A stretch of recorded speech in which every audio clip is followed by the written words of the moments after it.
अस्सलाम वालेकुम नाजरीन, मेरा नाम अली रज़ा है और आप देख रहे हैं पाकिस्तान टुडे।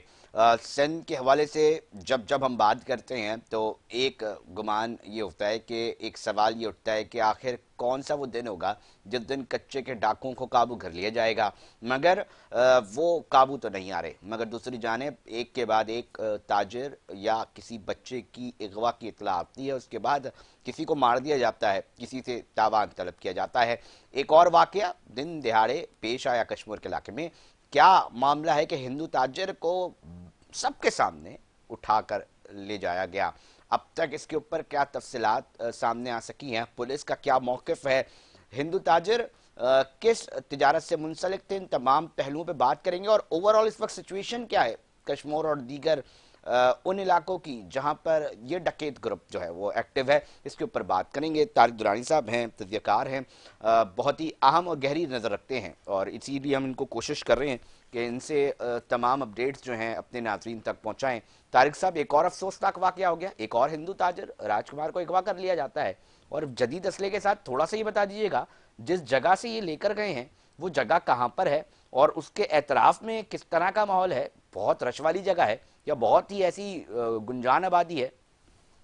नहीं, ये गुड्डू थाने की हदूद है, देरा मोर का इलाका है, कश्मीर के करीब ये वाक़ है। राइस मिल है बीच बाजार में। जिस तरह फिल्मों में देखा जाता है ना, 4 मोटरसाइकिलों पे 9 से ज्यादा डाकू हथियारों के साथ आए, राइस मिल के अंदर दाखिल हुए। राइस मिल के मालिक ताजिर हैं राजकुमार, उनको अगवा किया। सीसीटीवी कैमरे लगे हुए हैं, न सिर्फ राइस मिल में लगे हुए हैं बल्कि रस्तों में लगे हुए हैं। वहां से उनको दीदा दलेरी के साथ अगवा किया गया। अगवा करने के बाद आराम से मोटरसाइकिल पर बिठाकर कच्चे की तरफ उनको शिफ्ट कर तारिक दिया साहब, गया। आप कह रहे हैं मोटरसाइकिल पर बिठाकर ले जाया गया है? जी बिल्कुल, मोटरसाइकिल पर आए और मोटरसाइकिलों पर ही उठा के उनको अगवा करके लेके जाया गया है। तारिक ये साहब, चीज बड़ी है हैरानी पता है क्यों हो रही है मुझे, क्योंकि देखें जी। एक तरफ उनको एक असला भी संभालना है, फिर दूसरी तरफ जिस मुगवी को भी संभालना है और फिर मोटरसाइकिल, और फिर मतलब कौन सा इलाका है जहां पे ना पुलिस है ना कानून नाफिज करने वाले इदारे हैं, ना ही कोई और आदमी इतनी हिम्मत कर पा रहा है। मतलब कहीं ना कहीं खुली छूट दे रखी है कि जनाब जिसका दिल आए जिसको उठा लो, कोई पूछने वाला नहीं है। देखें, गुंजान आबादी है ना इन इलाकों में। कार में आना या आप अगर किसी दूसरी गाड़ी में आते हैं तो आप ट्रैफिक जैम में फंस सकते हैं। रश का इलाका है। तो डाकुओं की टेक्निक आप देखें कि 9 डाकू सबके पास जो मुसन्ना भी हैं, 4 मोटरसाइकिलों पे आते हैं, दनदनाते हुए आते हैं। न उनको यहाँ पर कोई खौफ है कि कोई सीसीटीवी फुटेज हमारे बन रहे हैं, न उनको कोई पुलिस का खौफ है, न उनको आवाम का खौफ है। देखें, पहले तो हम कहते थे कच्चे के डाकू। अब आप मुझे बताएं, ये कच्चा नहीं पक्का कह सकते हैं कि जब गुड्डू शहर में ये आ जाए। ये शहर है, ये पक्का है, ये कच्चा नहीं है। कच्चा वो इलाका जहाँ पे आपकी सहूलियात ना हो, कुछ ना हो। ये तो शहर में कारोबार हो रहा है, राइस मिल है, राइस मिल में आए हैं, बीच शहर में आए हैं। वो जिस तरह कहा जाता है ना कि मर्ज बढ़ता गया जूजू दवा की, 2 साल से ऊपर हो चुका है हम कच्चे में ऑपरेशन कर रहे हैं। लाड़काना डिवीजन हो या सक्खर डिवीजन हो, सिंध हुकूमत मुसलसल यहाँ पर ऑपरेशन कर रही है। ऑपरेशन के नाम पर करोड़ों रुपए यहाँ पर खर्च भी हो रहा है।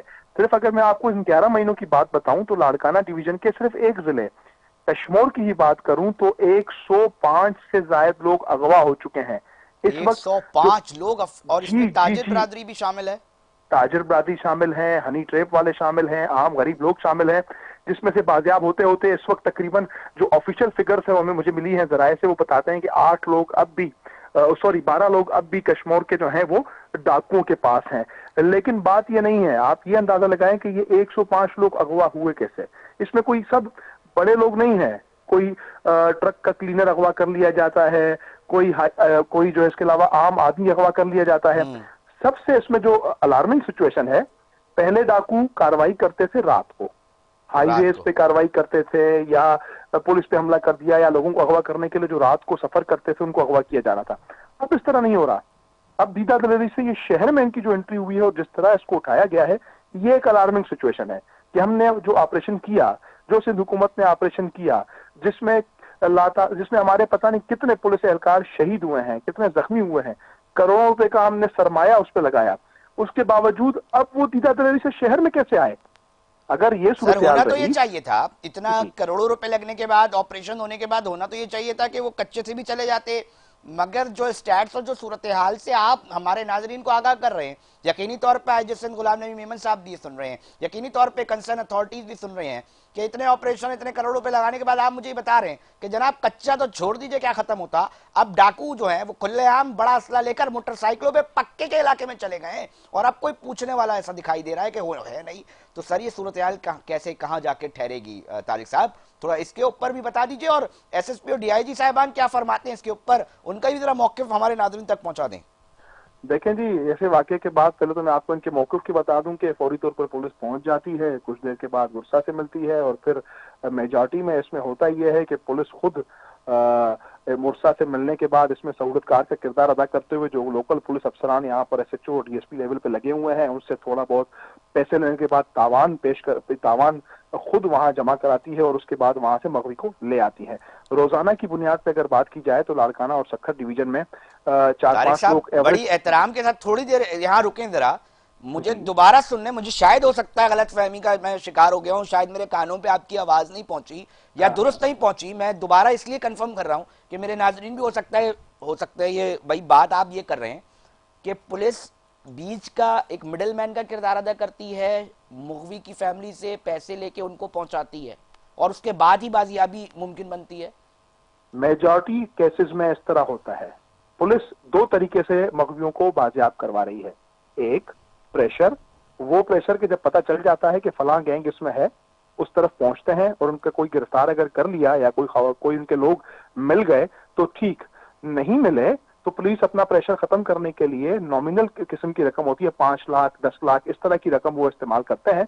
वो वुर्सा से ही ली जाती है और वुर्सा से लेने के बाद डाकुओं तक पहुंचाई जाती है। उसके बाद उनका मगवी वहां आजाद होता है, क्योंकि जो लोग इन इलाकों में अगवा हुए हैं उसमें सबसे ज्यादा तादाद गरीब लोगों की है। मैं बार बार ये बात कर रहा हूँ कि गरीब, ये तो जिस तरह अभी राइस मिल के मालिक गए हैं, ये इस तरह के बहुत रेयर केसेस हैं। कोई बस का क्लीनर है, कोई ड्राइवर है, कोई राह चलता मजदूर है, इस तरह के लोगों को ज्यादातर अगवा किया जाता है जिनको तावान देने की भी सकत नहीं होती। फिर ऐसे लोगों के लिए अक्सर ऐसा भी हुआ है, कुछ ऐसे केसेस भी सामने आए कि चंदे भी हुए हैं, शहर में निकल के शहरियों ने चंदे भी किए हैं और वो पैसे वहां पहुंचाए गए हैं। प्रॉब्लम सिर्फ एक प्रॉब्लम यह है कि देखें, कुछ इलाका है, मैं समझता हूं कुछ 200-300 किलोमीटर का इलाका होगा, उस इलाके में सालों से हमारी पुलिस उनके खिलाफ काम कर रही है, लेकिन उसके बावजूद वो खत्म नहीं हो रहे। अगर वो खत्म हुए होते तो क्या इस तरह वो शहरों के बीच में निकल सकते थे? तारिक साहब, मैं आपको एक बात बताऊं, एकदम से जहन में आई है कि आपके जो ये फिल्में बनती है ना, ये आपके माशरे की अक्कास होती हैं। हम ये गब्बर की एक मूवी हमने देखी थी बहुत पुराने, कि जिस तरह ये डाकू आते थे घोड़े पर और ये चीजें, 1975 की मूवी है। अब तो ये फिल्में भी नहीं बन रही है, मगर हकीकी तौर पे ये डाकू राज हमारे माशरे के अंदर दिख रहा है, जो हॉरिबल है। हम आज तक उस डाकू राज से बाहर नहीं जा पा रहे हैं। हम कौन से सिंध के ऊपर काम कर रहे हैं, फिर हम किस तरह तरक्की की बात कर रहे हैं जब अपने ताजरों को हम सेव नहीं कर पा रहे। और इतनी दीदा दिलेरी के साथ अगर कोई डकैत ग्रुप एक्टिवली काम करेगा तो फिर, और दूसरी तरफ की टैक्स अवाम के ना फिर बता दें कि अगर सहूलतकारी करके अब बंदे करवाने हैं, छुड़वाने हैं और फिर ये तमाम चीजें करनी है, तो सर मुझे बताए ना, ये तो सनत एक बन गई है। फिर इसका मतलब कि एक हाथ लो फिर तुम्हारा बंदा जो है वो छूट देंगे। इजाजत है भाई, आप लें, डीलिंग कराने के लिए भाई साहब बैठे हुए ना, वो कर देंगे। फिर बिल्कुल ऐसा ही है, हर जिले में तकरीबन इस तरह मशहूर है कि फलां थानेदार जो है, अगर आपका बंदा फलां गैंग के पास है तो फलां थानेदार से राब्ता कीजिए। हर किसी को ये पता है, इन इलाकों में सबको मालूम है कि जी अगर फलां गैंग ने आदमी अगवा किया है तो फलां थानेदार से आप मिल लें, वो आपका इसमें सहूलतकारी का किरदार अदा कर देगा।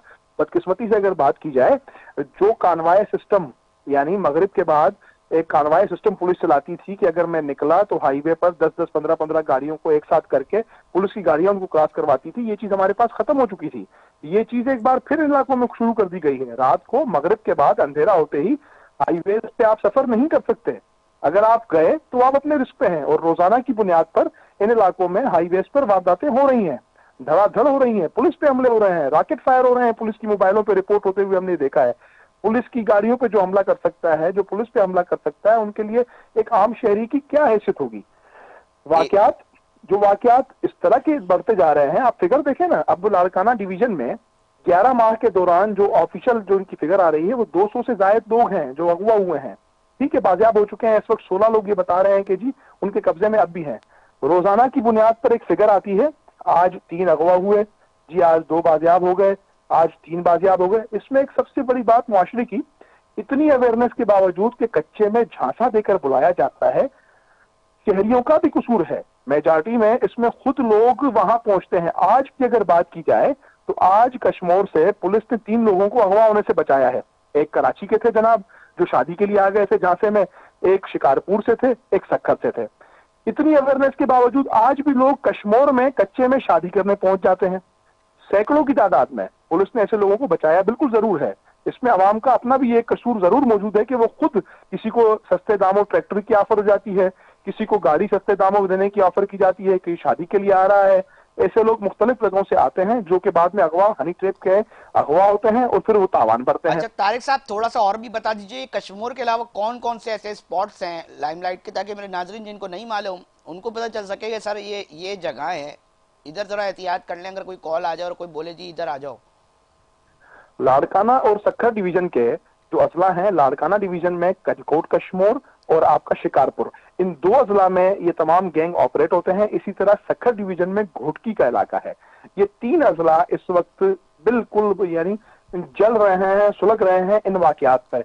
जहां कबायली तसादुम है, जहां ये डाकू मौजूद हैं, जहां पूरे सिंध से हनी ट्रैप होने वाले लोग इन 3 अजला में लाए जाते हैं, यहाँ डंप किए जाते हैं, यहीं से आजाद किए जाते हैं। अच्छा तारिक साहब, थोड़ा सा ये भी बता दीजिएगा, क्योंकि मैं चाहूंगा कि इधर तिजारती मामलात कैसे हैं, ताजिर बरादरी का क्या मौकिफ है। वो लोग यकीनी तौर पे साफी बरादरी से इन टच रहते हैं, बात करते हैं, खुल के नहीं करते, मगर एक बातचीत हो रही होती है आपस में। थोड़ा सा बताइएगा वो किस सोच के आलम के अंदर हैं, वो उनकी क्या राय बन रही है कि क्या किया जाए ये सूरत हाल देखकर, वो क्या कहते हैं।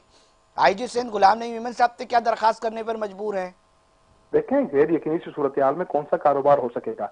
जब सूरज ढलते ही आपको सूरज ढलने से पहले घर पहुंचना हो और सूरज निकलने के बाद आप घर से निकले ताकि रोशनी हो, कोई मुझे लूट न ले, कोई मुझे अगवा न कर ले, इस सूरत हाल में इन इलाकों में क्या कारोबार होगा।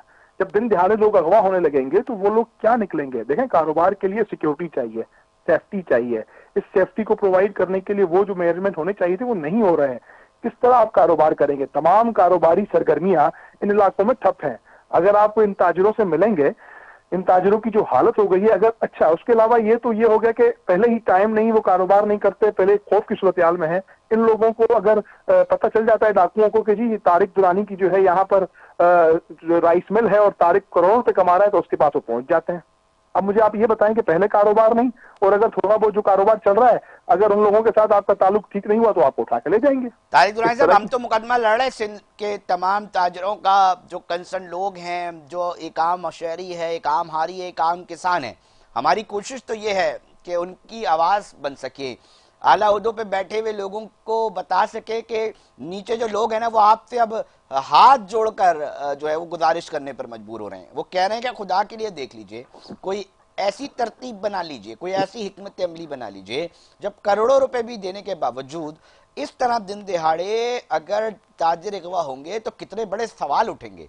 यकीनी तौर पे जो कंसर्न अथॉरिटीज हैं, जिनकी जिम्मेदारी है कानून और तहफ़्फ़ुज़ फराहम करना, और इन तमाम इलाकों में है, तो उनके ऊपर भी बड़ा सवाल है कि देख लीजिए ये अगर सूरत हाल होगी ताजरों की, तो मुझे बताइए कि सिंध के अंदर कौन तिजारत करेगा, कौन इधर आना पसंद करेगा। और फिर सूरत हाल अगर यही रहती है तो फिर आवाम के टैक्स से चलने वाले ऑपरेशन के नाम पर जो लाखों करोड़ों रुपए जा रहे हैं, फिर वो कहाँ खर्च हो रहे हैं। फिर ये सवाल एक आम शहरी सोचेगा और उठाएगा अपने जहनों के अंदर।